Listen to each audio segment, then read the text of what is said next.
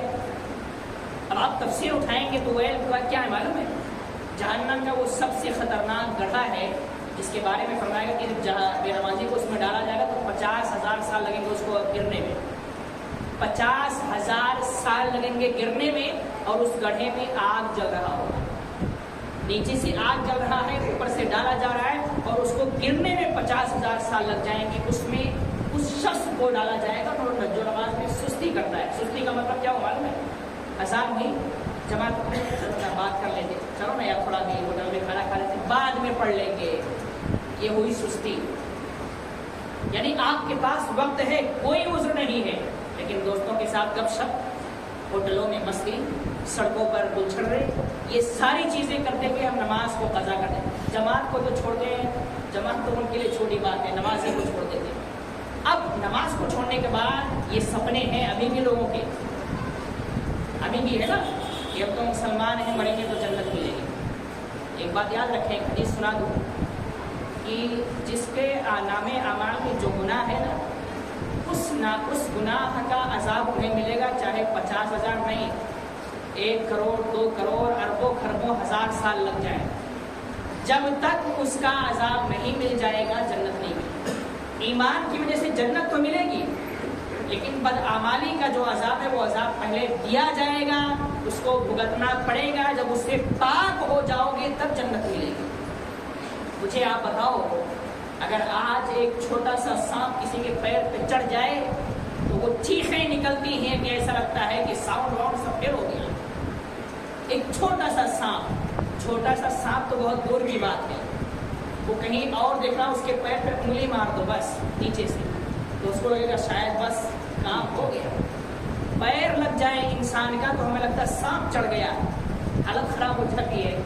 تو جب قبر میں ہم جائیں گے، اور ان سانپوں کے بارے میں کیا خیال ہے جن کے بارے میں کہا گیا کہ وہ ایک مہینہ سفر جتنا کرنے میں لگ جاتا ہے نا، اتنے لمبے وہ سانپ ہیں، اور چوڑائی ان کی اونٹ سے زیادہ، ہاتھی سے زیادہ ان کی چوڑائی، اور ان کے زہر کا عالم یہ ہے کہ وہ ایک مرتبہ جب کاٹیں گے تو پورا جسم زہر سے چکنا چور یعنی پھٹ جائے گا، اور پھر وہ جسم جوڑا جائے گا۔